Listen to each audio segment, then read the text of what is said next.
Acer's fabulously sparkly Nitro V15 shuns years of gaming laptop improvements and brings back the old method of throwing lipstick on a pig, or rather glitter and cool end logos on what's really just a basic Aspire with slightly bigger vents. As you might be aware, Acer aren't alone in this trend back towards supercharging potatoes. In fact, we'll be taking a close look at Lenovo and HP's very similar offerings in the next couple of videos. Today's victim is equipped with the Ryzen 5 7535HS, RTX 2050 and 16GB of RAM. That's right, we've got the lowest end configuration possible, so you'd certainly hope that at least this model can cope with its power and heat loads, or else there'd be no hope for the rest of the lineup. The pitch for this one is, well, never mind. Fundamentally, this is a regular black plastic 15-inch laptop with a drop hinge at the rear, ports on the left and right, and a standard keyboard and trackpad layout inside. This machine is surprisingly compact for what it is and weighs in at just on 2 kilograms, with the charging brick adding another 500 grams. It's actually almost the exact same dimensions as a basic Aspire 3, being only marginally thicker and a couple of 100 grams heavier. Being a direct offshoot of the Aspire lineup, the Nitro V shares all of its visual cues with the other models in that range, with straight lines, flat surfaces, and sharp edges being the dominant styling theme. Unfortunately, that Aspire heritage also brings that range's worst design feature, the stupid lifty hinge. In short, in exchange for a negligible advantage in airflow and ergonomics when used on a hard surface and open to a fairly unrealistic angle, this design makes laptop use incredibly uncomfortable by concentrating its weight onto a sharp edge that digs into your legs, and it transmits a shock load through the hinge structure every time it hits the desk. But it looks cool, I guess. On that note, Acer's judgment on the hinge action for this one is absolutely sublime. Motion is buttery smooth from any angle, and the structure is rigid enough that it's difficult to perceive any flex or creaking. There's also a complete lack of any wobbling, even when the stupid little lid feet aren't touching the desk surface. This is probably the best feeling hinge I've ever encountered on a plastic laptop. Quantifying this with some actual numbers, the lid takes a fairly high 906 grams to open from fully closed, and then a maximum of 333 grams to move in either direction from 90 degrees. Unfortunately, of course, these measurements can't factor in the extra shock load from the stupid little lid feet whacking the desk, which varies depending on how firmly the display is opened. Having a look at the hinge structure from the inside, starting underneath the keyboard deck, we're greeted with fairly large, thick stamped steel hinge brackets on each side, bolting into small brass screw bosses in molded plastic standoffs, which are then braced laterally by a thin sheet of aluminium. On fragile ABS plastic frames like this, you want to see the brackets spreading out as far into the case as possible to spread the load out and minimize plastic fatigue, and that's what we can see here. On the other end, inside the lid, the hinge brackets, secured by 4 fairly large screws, initially appear to only extend 2 centimeters up into the lid, which would usually be cause for concern. In this case though, those fragile little plastic standoffs are not doing all the work. Rather creatively, Acer have decided to fix the lower brackets and the LCD panel itself to large metal reinforcements which span the full height of the display and are then screwed into the top of the lid. This is a very smart way to share the forces created by opening and closing the display over as many components and as long a distance as possible, minimizing the chance for any one of these parts to fatigue and fail over time. While it is nice to see some manufacturers taking hinge durability seriously, and we're giving Acer a solid pass on this particular design in context, it's important to remember that this is still a fragile ABS plastic machine, and it does still need to be treated with extreme care to avoid damage. Despite that potential fragility, I'm always happy to see display panels that aren't stuck directly to the lid itself, since that makes repairs much easier if damage does occur. The display held up by that completely reasonable structure is a particularly nice 165Hz 1080p IPS panel. sRGB color gamut coverage is just about 100%, contrast is decent at 1300:1, and maximum brightness after calibration is 328 nits. Subjectively, I've thoroughly enjoyed testing this laptop out, as this screen easily hits all of my minimal requirements for a good experience, and it's noticeably free of both obvious IPS glow and motion blur. Moving on to the integrated input devices, and at least for now, the hits just keep on coming with this one. The full-sized white backlit keyboard fitted to the Nitro provides a fantastic typing experience right up to about here, where it suddenly starts to look like it was generated by a stupid AI. Squashed and rearranged number pads are completely useless, and I don't see any benefit in including these. The rest of the keyboard though is fantastic, providing enough travel with excellent clicky and tactile feedback and key stability that I'd call just about exemplary. I'd probably rate this one as highly as one of MSI's excellent laptop keyboards, and I'd say you'd struggle to find something nicer to type on in any comparably priced laptop. Lovely. As usual though, the keyboard is permanently attached to the top case and requires a complete disassembly and wasteful amount of materials to replace. A common failure point in lower-end laptops is the trackpad, but in this case, Acer have nailed it just about as well as a keyboard. The tracking surface, while plastic and therefore prone to heavy wear over time, has a very nice low-friction texture. For now, tracking is decently accurate, and the integrated button is just about as good as these get. It's neither too firm nor too soft, and provides a distinct thud of feedback without making much noise. I definitely wasn't expecting to find such nice input devices in a gaming laptop this cheap, but here we are. Connectivity is pretty good here. All three USB Type-A ports are high speed, and there's both a full-featured USB 4 Type-C and a full-size RJ45 Ethernet jack. The standard 135-watt power supply uses a proper barrel-type connector, so there are no concerns about durability, but you can charge via USB-C if you need to. Acer equips this model with a 57 watt-hour battery, which is reporting 55 watt-hours after calibrating over a few charge cycles. While sitting idle on the desktop with the display set to 300 nits and power mode set to balanced, the Nitro lasted 6 hours and 39 minutes. During our heavy internet use test, it conked out after a measly 3 hours and 44 minutes. Charging from empty, the battery takes 26 minutes to hit 50%, 55 minutes to hit 80%, and it's full after 1 hour and 25 minutes. When that battery wears out, or spontaneously dies, it's extremely easy to replace, being held in by nothing. Wow. Audio I/O is provided by a Realtek ALC245, and since a datasheet wasn't available for this one, we're flying blind on specifications. Integrated speakers are the usual crappy little paper units, and they're mounted in particularly small boxes and firing downwards from the left and right sides of the case. Subjectively, sound quality from this setup is okay, but downward firing speakers are prone to becoming either muffled or tinny depending on the surface a laptop is sitting on, so it'd be nice if more companies moved these somewhere more sensible. The SSD included in this configuration is a 512GB Kingston OM8 something something, which is a PCIe 4 drive based on TLC NAND and using a Silicon Motion SM2267 controller, unfortunately in its XT variant, which lacks support for DRAM. This drive shows up ready to party in a little black cocktail dress that turns out to be an interesting copper sandwich filled with some sort of thermally conductive goop. Read and write speeds are kind of pathetic for what it is. Tested while mostly empty for maximum performance, we were getting speeds below what even a decent PCIe 3 drive is capable of, which was a very disappointing surprise. Wireless connectivity is provided by a socketed MediaTek MT7921 supporting Wi-Fi 6, not 6E, and Bluetooth 5.2. Two antennas are mounted inside the lid just above the display. The very accurately named and not at all misleadingly rebranded CPU is AMD's Ryzen 5 7535HS. Built on TSMC's 6nm process, this CPU is really an old Ryzen 5 6600H, so we've got 6 Zen 3 Plus cores with SMT clocking up to a maximum speed of 4.5 GHz. Hooked up to that CPU are two SODIMM slots, one of which is filled with a 16GB Kingston DDR5 5600 chip, which looks like it must have been at the same party as the SSD. Single channel RAM is annoying, but we've implemented a policy of testing every laptop the way it's delivered, so we've left the RAM configuration as is. The tiny little baby GPU fitted to this machine is NVIDIA's oddly named GeForce RTX 2050, which is a heavily derated version of the 3050 based on the Ampere architecture and built on Samsung's 8nm process. Even on paper, this thing is unimpressive compared to a modern integrated GPU, and since it's also hobbled with only 4 gigs of VRAM on a pathetic 64-bit bus, expectations need to be set extremely low and then lowered a little bit more just in case. This board has an unusually messy and hard to read layout, but it looks like the CPU and GPU cores are fed by 4-phase and 3-phase power supplies respectively. Theoretically, keeping everything cool is what looks to be a generously sized, almost all-copper cooler with 3 heat pipes. Two 50mm fans breathe through very large and kinda oddly laid out intakes in the bottom case and exhaust the hot air out the rear of the machine via a very large 12cm main heat exchanger and one smaller aluminium heat spreader on the right side of the case. Amusingly, the two fans on this particular unit are not the same brand. Intriguing. As you might have noticed, this cooler isn't the proper modern layout for a gaming laptop where you'd typically want an individual heat spreader and fan located right next to each chip on either side of the case. Instead, the GPU is snuggled up right next to the heat exchanger and the CPU is much further away and needs to send all of its heat out via the GPU. Gee, I sure hope that doesn't cause any heat problems. Without the fans, the cooler weighs in at 172 grams. More weight means more thermal mass to absorb temperature spikes without kicking up the fans, but this one's just about average.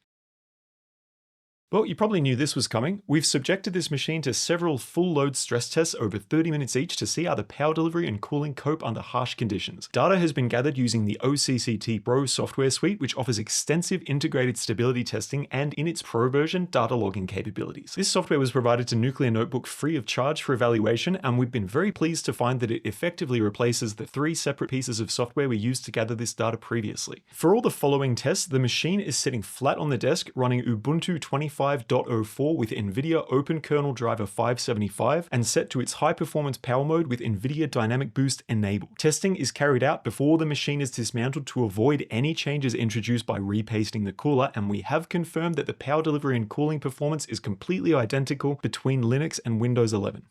Firstly, loading up just the CPU on its own in an ambient temperature of 20 degrees Celsius, power delivery has a brief spike but very quickly settles down to a nearly constant 45 watts with only mild fluctuations over time. You wouldn't expect that to be a tough job for the cooler, but it wafts up to a surprisingly high 87 degrees. Remember, we're only loading the CPU here and it's only using 45 watts, so while this isn't an issue, it's certainly not impressive. On the plus side, throttling is not an issue as all 6 cores clock up to around 3600 MHz with no reduction over the full 30 minutes. Now, with only the GPU loaded up, again on its own with the CPU at idle, I think we've found a problem. Power starts at 60 watts and rapidly drops off to around 47.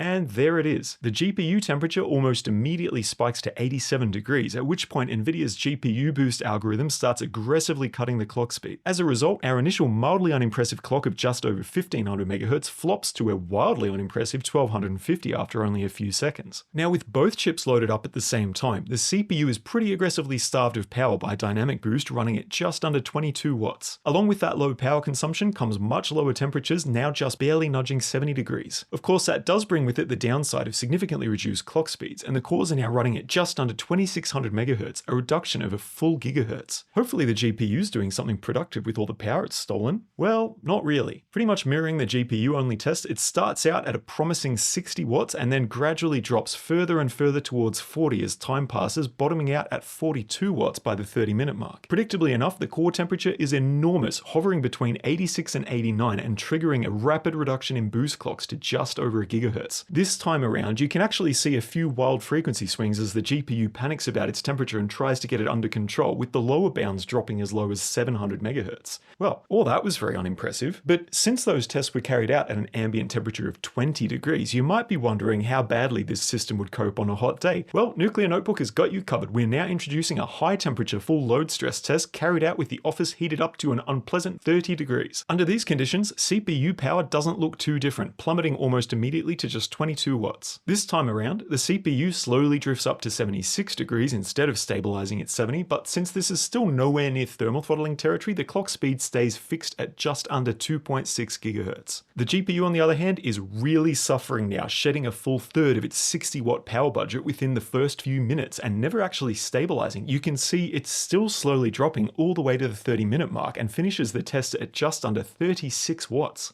Now, there's not really anything to see in the temperature chart, since at 86 degrees it's already pulling the boost clocks to avoid getting much hotter, so at least this one doesn't look any worse. Yay? Alright, brace yourself for the last one because you know it's going to be bad. Starting out at 1.75 GHz, the GPU shaders take a messy slow motion nosedive all the way down to 750 MHz by the 30-minute mark. And again, you can see that they never actually stabilize with a clear downward slope all the way to the end. While all of this has been going on, the Nitro's fans have been screaming their heads off trying to keep the situation under control. This cooling system is far too loud far too often, and the position of the fan outlet aimed directly at the display bezel means most of that noise is reflected back towards you. To illustrate how noisy this thing is, here it is sitting on a desk next to an HP Victus 15 with both of them running the exact same OCCT CPU load in their high performance power mode.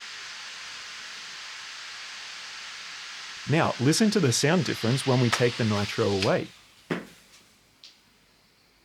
Since this machine throttles the little GPU so heavily despite an obscene amount of fan noise, you might be thinking this unit is defective or misbehaving somehow. Well, we've done a significant amount of research on Nitro Vs and found enough instances of these laptops running the GPU this hot and throttling this hard that we consider it to be a common and expected experience. On the other hand, we've also seen quite a few that are clearly running much cooler and faster. The fact is, we bought this machine at retail just like anybody else, and if Acer are unable to deliver a consistent result across units, then it's more honest to show this as is than to try to find a way to fix the issue, be that by tampering with this laptop or requesting new ones until we get one that works better. So for this video, this has been the Nitro V15's performance. It has been utterly abysmal, and we do stand by this data. Under a full load, you can see that surface temperatures are being concentrated around the center of the laptop, as that's where both chips are located. And there's another hotspot toward the top right where the main heat spreader is dumping hot air just below the display. While the palm rests stay cool, the temperature around the WASD keys rises up to the mid to high 30s, which is very noticeable and distracting while gaming, and really, this is the exact sort of thing a gaming laptop should be engineered not to do.